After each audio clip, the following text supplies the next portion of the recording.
Alhamdulillah di pagi hari ini kembali kita bisa duduk di Masjid Nidul Ilmi Kapling Beliung Suku Pangbatang. Salawat dan salam tak lupa kita hadirkan kepada Rasul kita Nabi besar Muhammad sallallahu alaihi wasallam. Sedikit ambil ibrah dan pelajaran dari seorang sahabat yang oleh Nabi sallallahu alaihi wasallam dikatakan sabaqaka bika Ukasah, telah mendahulukan Ukasah ibn Mihsan. Kenapa Nabi SAW sampai bicara seperti ini? Dan sebab Ukasah ibn Mihsan ini, kenapa namanya terkenal sampai hari ini? Ukasah ibn Mihsan ini masuk as-sabiqul awwalun, orang yang mula masuk Islam dari deretan as-sabiqun al-awwalun dari sahabat muhajir. Orangnya ganteng, putih, tinggi, dan wibawa. Sampai-sampai Nabi SAW selalu menjadikan Ukasah ini pemimpin dalam pasukan. Jadi kalau Nabi SAW mengirim semacam sariyah, pasukan khusus untuk memata-matai musuh ataupun menyerang musuh, maka Ukasah ini selalu menjadi pemimpinnya. Jika kemudian sahabat-sahabat Nabi hijrah dari Mekah ke Madinah, maka Ukasah pun ikut hijrah dari Mekah ke Madinah. Maka peperangan pertama kali yang sejarah mengatakan perang pembeda antara hak dan yang batil, perang dengannya Allah Subhanahu wa taala tetap diibadahi sampai hari ini sampai kiamat, yang disebut dengan perang Badar. Ukasah ini terkenal keberaniannya sampai mujad Nabi SAW dalam perang Badar ini kepada Ukasah ibn Mihsan ini. Jadi Ukasah ini sangat berani ketika perang, sampai dia melawan banyak musuh, berakhir pedangnya patah sehingga tidak bisa digunakan. Akhirnya kemudian dia datang kepada Nabi SAW mengadu soal pedangnya itu, karena pedangnya patah, tinggal pedangnya saja dan tidak bisa berperang lagi tanpa pedang. Maka disebut dalam Bidayah wan Nihayah Katsir, Nabi SAW kemudian memberikan tongkat dari kayu. Kemudian Rasul, ambillah tongkat ini, gunakan pedang, gunakan sebagai pedang. Tongkat itu diambil oleh Ukasah ibn Mihsan, tiba-tiba tongkat itu betul-betul jadi pedang. Warnanya sangat putih dibandingkan pedang yang lain, dan pedang itu diberi nama Saiful Udi. Ud itu artinya dahan dari sebuah pohon, dan itu selalu dibawa oleh Ukasah pedang itu karena itu mukjizat masalahnya. Tongkat tiba-tiba jadi pedang. Dan pula yang dijadikan jihad setiap kali berperang sampai di Abu Bakar Siddiq radhiyallahu anhu, dan gugur di perang Yamamah ketika merangi Musailamah al-Kadzab dalam Hadikatul Maut itu. Yang ingin saya ceritakan yang menarik dari kisah Ukasah ibn Mihsan ini, Ketika Nabi SAW bermimpi, dalam mimpinya diperlihatkan banyak pahala. Ada Nabi itu umatnya banyak, sampai Nabi SAW menyangka bahwa itu umat dia. Tapi kemudian dikatakan, itu bukan umatmu wahai Muhammad, itu umatnya Musa. Maka Nabi SAW memandang ke arah lain, rupanya ada umat yang jauh lebih besar dibandingkan umatnya Musa. Bahkan ada Nabi pengikutnya cuma 1-2. Bahkan ada Nabi itu tidak ada pengikut sama sekali. Bukan berarti kemudian Nabi yang tidak punya pengikut itu tidak berhasil dalam dakwah. Tidak, keberhasilan dakwah itu bukan dan sedikitnya pengikut. Keberhasilan dakwah itu karena kita bisa menyampaikan kebenaran. Kita bisa menyampaikan kebenaran, yang hak dikatakan, yang batil dikatakan batil, yang dikatakan syirik, yang tauhid katakan tauhid, yang sunnah katakan sunnah, yang bid'ah katakan, yang maksiat katakan maksiat, yang taat katakan taat. Qulil haq walau kana murrah, katakan yang benar walaupun itu pahit rasanya, kata ulama. Jadi keberhasilan dakwah itu kalau kita bisa menyampaikan kepada umat. Lah, ada Nabi itu tidak punya pengikut sama sekali. Apa kita katakan gagal dakwahnya? Tidak. Mereka berhasil karena sudah menyampaikan kebenaran. Karena taufik itu milik Allah, bukan milik kita. Ketika Nabi SAW melihat umatnya jauh lebih banyak, karena kita tahu umat Islam ini penghuni 2/3 surga. Jadi 2/3 surga itu penghuninya umat Islam, berdasarkan permintaan Rasul kepada Allah Subhanahu wa taala. Beruntunglah kita menjadi umat ini. Ada sekian banyak umat Rasul yang dilihat Rasul di padang mahsyar itu. Dikatakan kepada Nabi SAW, di antara umatmu itu wahai Muhammad, ada 70,000 yadkhulunal jannah bighairi hisabin wala adab. Ada 70.000 yang masuk surga tanpa hisab dan adab. Artinya keluar kubur saja direct masuk surga. Tidak ada proses di padang mahsyar. Karena di proses di padang mahsyar itu disebut hisab. Ini tidak pakai hisab-hisab ini, apalagi adab, direct saja sudah masuk surga. Sehingga para sahabat ini, setelah Nabi SAW menyampaikan mimpinya itu, mimpi Nabi itu wahyu, bukan kayak mimpi antum.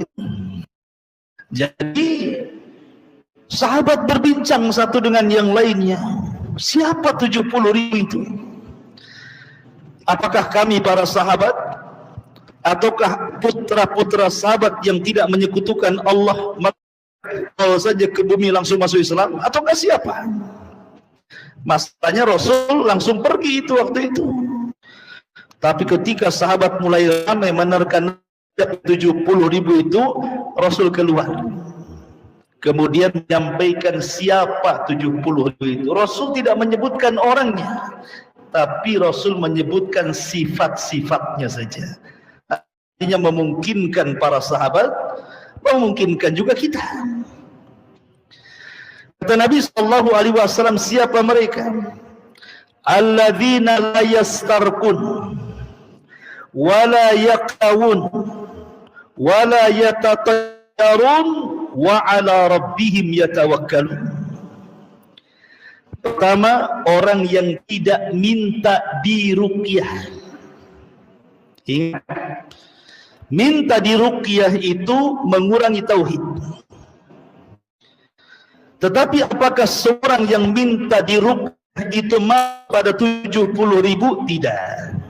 Ulama menjelaskan maksudnya yang masuk, yang tidak ada 70.000 orang yang minta diruqyah itu orang-orang yang sebentar-sebentar minta ruqyah. Tapi kalau seandainya orang ini punya penyakit dan tidak ada cara lain penyembuhannya kecuali dengan ruqyah, maka tidak terkeluar dari 70.000. Jadi yang luar itu memang ada alternatif pengobatan lain, kemudian dia minta ruqyah. Ini mengurangi tauhid. Dari segi mana mengurangi tauhidnya? Karena biasanya orang yang minta ruqyah dan sembuh itu terkadang hatinya terkait kepada sang peruqyah atau bacaan orang yang meruqyah. Jadi kalau yang meruqyah ini Ustaz Aswad, wah, sekali dia hem saja jinnya keluar umpamanya kan. Kalau Ustaz ini lama katanya. Akhirnya kan kurang tauhidnya. Jadi ketika ada keterpautan kita dengan sang peruqyah, itulah akhir tauhid kita kurang. Makanya dikeluarkan dari 70.000 orang yang masuk surga tanpa hisab dan azab, karena mereka orang-orang yang sempurna tauhidnya. Kemudian yang kedua, wayak tahun, orang yang tidak minta diobati dengan cara kai. Kai itu besi yang dibakar, dipanaskan. Karena zaman dulu, zaman sekarang kan enak. Kalau kita tersabat pisau, ada alkohol, ada dokter, ada obatnya, supaya tidak tetanus kan itu. Kalau zaman dulu susah, sehingga biar supaya bekas tebasan pedang dalam perang itu tidak membusuk, tidak menjadi penyakit, maka caranya dibakarkan, kemudian diletakkan di bekas luka itu. Lah cara seperti ini dimansuh di dalam Islam. Kenapa? Karena ini mengurangi tauhid. Dari segi mana? Mengurangi rasa takut kepada Allah. Karena kalau sudah melihat besi warna merah, rasa takut kepada besi bisa saja melebihi rasa takut dia kepada Allah. Terkuranglah tauhidnya di sini. Makanya pengobatan cara seperti ini dilarang. Makanya orang-orang yang sudah terkadang ditato, kemudian dia hijrah ingin bertobat dan ingin menghilang tatonya. Kalau dulu kan disetrika tuh. Zaman sekarang udah canggih, udah pakai laser. Zaman pakai duit masalahnya. Kalau zaman sekarang nggak pakai setrika lagi. Kan pakai setrika panas kan gitu. Mikir tuh. Sebab kalau bertato langsung dikangi masalahnya. Jadi penyakit yang pengobatan sistem seperti ini dimansuh dalam Islam tidak bisa, karena menakutkan masalahnya, bisa mengurangi takut. Kemudian yang ketiga, wala yatatayyarun, tidak tatayyur. Tatayyur itu diambil dari kalimat tayrun, artinya burung, karena di zaman jahiliyah jurusan dagang mereka cuma negara. Rihlatas syita'i wassaif. Rihlatas syita'i wassaif. Syita itu musim dingin, saif itu musim panas. Kalau musim dingin mereka tidak tahan, makanya ke negara yang dekat Yaman. Kalau musim panas mereka bisa jauh sampai ke Syam. Ya. Jadi sebelum jahiliyah ini berangkat ke Yaman atau ke Syam, pamannya mereka hendak ke Yaman, maka mereka menerbangkan satu burung. Kalau kemudian burung mengarah ke Syam, nggak jadi berangkat dagang. Makanya Syam disebut Syam dari optimis. Jadi bahasa kitanya. Ini paling nggak ada untungnya. Nggak jadi itu. Ya, maka disebut Syam oleh orang-orang Arab jahiliyah itu. Karena ada tasyaumnya di situ. Tapi kalau diterbangkan arah ke Yaman, berangkat mereka. Ini hoki nih dagangnya. Lah menyandarkan hoki dan tidaknya untung dan buntungnya sebuah usaha kepada burung itu di tatayyur namanya. Kalau dulu medianya cuma burung saja, kalau sekarang macam-macam. Tatayyur di zaman sekarang bukan hanya burung saja. Sampai kepada toke itu jadi tatoyur. Kalau toke hitung tuh 5 kali, mantap nih katanya. Kalau 3 kali, wah ada apa? Sampai suara toke jadi tatoyur zaman sekarang. Sampai kepada angka di London nggak ada 13, 12 langsung 14 katanya. Mana 13-nya? Sial katanya. Sampai disialkan angka. Sampai ke tangan gatel gitu. Ini tangan kalau sebelah kanan gatel, ini ada yang ngasih duit. Sekali yang sebelah kiri gatel, debt collector datang. Kan aneh-aneh sekarang ini. Tatoyurnya itu kemana-mana. Ya. Dan itu kecil gitu ya. Itu mengurangi tauhid. Kemudian yang keempat, wa ala rabbihim yatawakkalun, dan mereka yang betul bertawakal kepada Allah. Dan ini yang paling berat. Tawakal ini yang paling berat. Inti tauhid itu ada di tawakal. Karena tawakal itu artinya i'timadul qalbi ala rabb, menyandang hati kepada Rabb itu susah sekali, kawan. Apalagi kemarin di zaman pandemi itu ya, banyak orang yang di PHK, susah cari uang, wah ngeluh luar biasa. Makan apa besok nih, kalau saya dipecat nih saya bisa apa lagi. Sudah down, tawakalnya sudah nggak ada. Padahal kalau kita lihat janin yang ada di perut ibu tuh, siapa yang ngasih makan coba? Allah kan yang kasih makan. Kalau saja Allah juga kasih makan gitu ya. Insting ibunya dikasih air susu, bisa hidup dia sampai jadi antum ini. Artinya bahwa tawakal ini berat, hanya bisa diucapkan secara perbuatan berat sekali. Mendapatkan hati kepada Allah itu luar biasa beratnya. Makanya Rasul mengatakan, "Lau annakum tatawakkaluna 'ala Allah haqqa tawakkuli la ruziktum kama yurzaqut tayr." Akal, kata Rasul, maka kalian akan diberikan rizki seperti Allah kasih rizki burung. Keluar lapar, hendak kenyang. Gimana caranya burung dicari makan coba? Allah arahkan. Makanya sering saya katakan, antum tahu binatang dinding itu cicak di dinding itu. Makanan kekayaan cicak tuh nggak suka pete, nggak suka jengkol, nggak suka pecel, nggak rawon, nggak suka. Cicak itu cuma sukanya satu, nyamuk. Coba makanannya cuma nyamuk saja. Sementara nyamuk di zaman sekarang habis kena baygon, habis kena bat nyamuk, habis kena apa lagi hit, habis kena apa lagi, macam obatnya sekarang. Sehingga jatah makan cicak itu berkurang kan. Sementara menurut ahli cicak, saya bukan ahli cicak ya, ini menurut ahli cicak, cicak itu kalau bertelur paling sedikit 8 butir. Nah, bisa antum cek. Cicak itu paling sedikit kalau bertelur itu 8 butir. Tetapi cicak tidak ada yang ngeluh kan. Walaupun makanan habis dimakan baygon dan bat nyamuk, dimakan hit, tidak ada istri cicak ngomong sama suaminya, "Bang, susah makanan, kita bertelur 2 sajalah," kan itu umpamanya gitu ya. Gak usah banyak-banyak, kita KB saja. Tetap saja makanan sedikit mau banyak, kapan telurnya? Manusia tidak tahu seperti cicak gitu ya. Negeri banyak takut punya anak 3 itu. Pikirannya siapa yang ngasih makan, siapa ini, siapa itu. Tawakalnya di mana? Itu maksudnya. Sementara cicak itu subhanallah, lawannya cicak nyamuk saja. Nyamuk itu lebih parah lagi, karena rizkinya nyamuk itu ada di antum, darah antum tuh.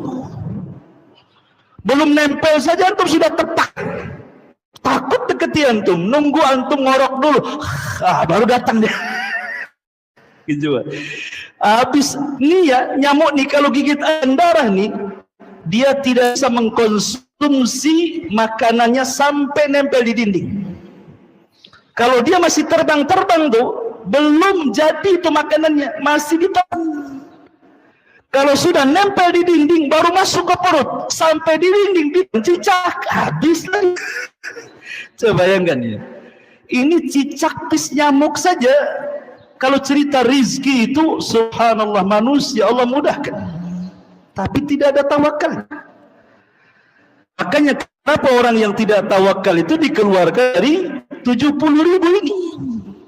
Yang ingin saya ceritakan dengan kisah Ukasah ibn Mihsan ini, ketika Rasul menyebutkan 4 ciri orang yang akan masuk surga tanpa hisab dan azab ini, subhanallah, tiba-tiba Ukasah berdiri.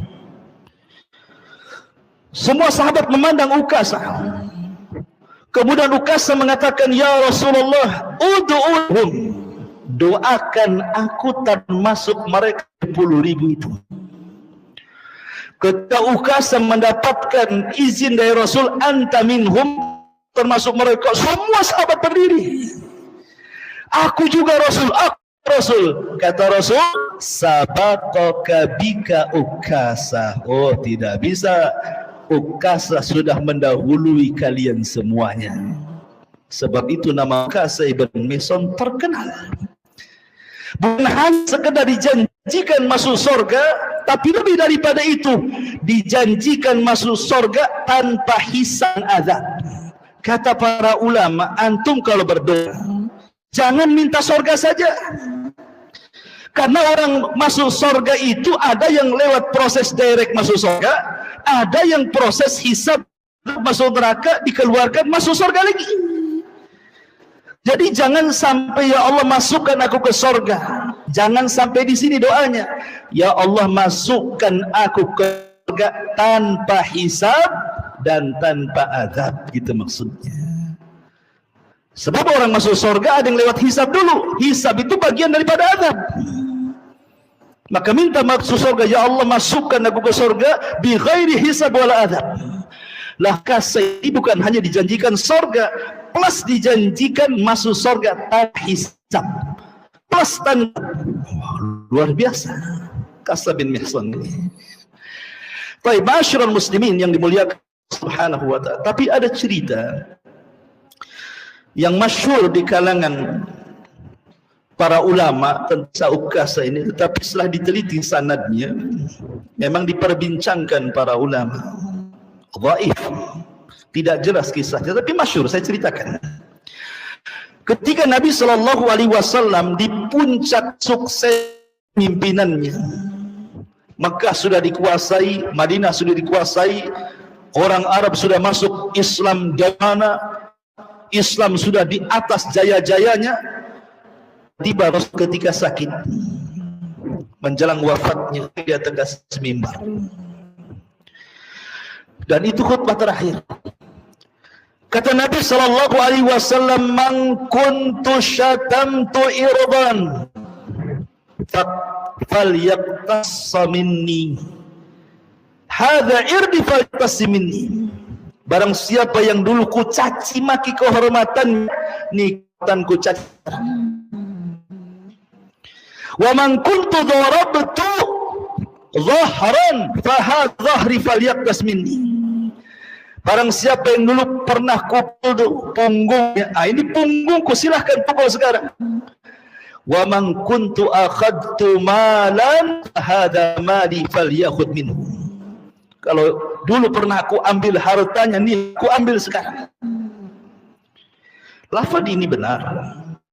Masalahnya ketika itu tiba-tiba dari pojok masjid berdiri orang yang mengatakan, beliau qasas Rasulullah, saya hendak mengkisos dirimu wahai Rasul, karena engkau sudah mengatakan siap dikis, saya ingin mengkisos dirimu. Wah, semua sahabat terarah kepada orang itu. Kok berani-beraninya Rasul sudah ngomong, tiba-tiba kemudian dicegat dan mengatakan seperti itu. Naik darah para sahabat, kurang ajar Ustaz ini. Rupanya setelah dilihat dari jauh, rupanya Ukasah ibn Mihsan. Ukasah ibn Mihsan. Kata Nabi, baik, kemarin kau Ukasah. Bicara kata Rasul, bukankah aku sudah berdoa kepada Allah, aku masuk pada 70.000. Kenapa engkau mengatakan seperti itu? Kata Ukasha, ya Rasul, kau sendiri yang ngomong. Kalau engkau minta dikisos, aku ingin. Dulu engkau bariskan aku dalam peperangan, karena aku maju sedikit, sapnya tidak rapi, kau pukul aku tongkat. Aku ingin memukul kamu juga dengan tongkat, katanya. Ali radhiyallahu anhu, Abbas ibn Muttalib berdiri dan mengatakan, Rasul, biar aku yang dikisos sama dia, biar pukul aku, jangan dirimu. Kata Rasul, ijlis, duduk kau Abbas. Ali berdiri, saya aja Rasul. Kata Rasul, Ali, kau duduk juga. Biarkan Ukasha kemari, ambilkan tongkat. Diambilnya tongkat, sudah diayun-ayun tuh. Wah, gimana nggak tegang para sahabat nih? Kurang ajar nih, Nabi mau dipukul gitu. Kata Ukasha, Rasulullah, waktu kau pukul aku nggak pakai baju. Aku juga harus tak pakai baju, katanya kan. Makin kurang ajar lagi itu kan. Maka Rasul buka bajunya. Ketika sudah dibuka baju nih, tongkat sudah ayun, tinggal nyap gitu ya. Tiba-tiba dilempar tongkat itu di peluknya Nabi SAW dan mengatakan, ya Rasulullah, aku ingin kulitku terakhir menyentuh kulitmu. Semua menangis. Tapi kisah ini sekali lagi lemah. Tapi kadang sudah masyhur ini ceritakan. Ma'asyiral muslimin yang dimuliakan Allah Azza wa Jalla. Ukasha ibn Mihsan ini terlibat dalam perang memerangi Al-Kadzab, bahkan termasuk pemimpin pemegang bendera. Walaupun pemimpinnya umum adalah Khalid bin Walid, tetapi Ukasha ini salah satu pemimpin dari Muhajirin. Lah, di zaman Nabi SAW, di awal-awal dakwah tidak ada orang ngaku Nabi, apalagi periode Mekah ada orang ngaku Nabi. Resikonya berat. Nabi saja yang jelas-jelas Nabi didustakan, diperangi. Munculnya pengakuan Nabi itu setelah suksesi dakwah Nabi.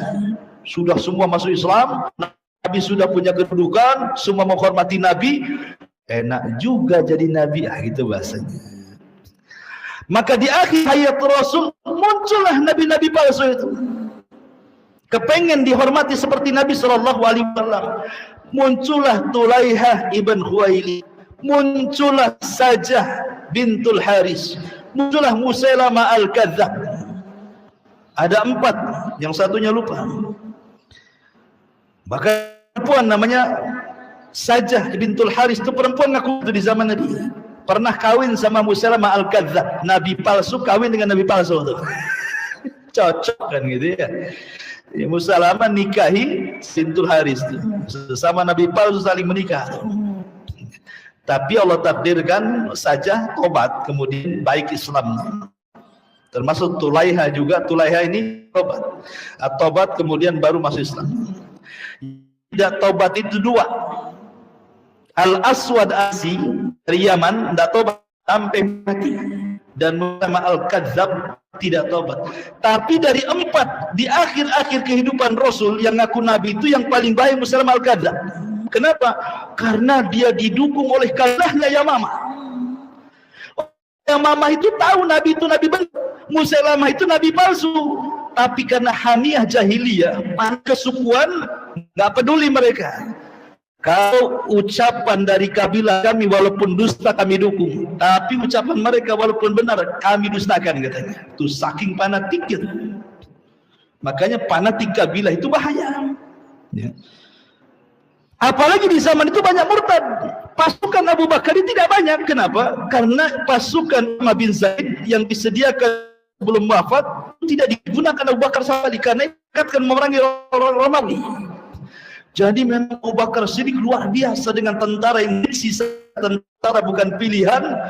Mereka lah yang memerangi Musailamah al-Kadzab di bawah kepemimpinan bin Walid. Dari sini banyak yang terjadi karena yang terlibat dalam peperangan itu bukan rata-rata para pakar Quran, para ibadah, para ulama.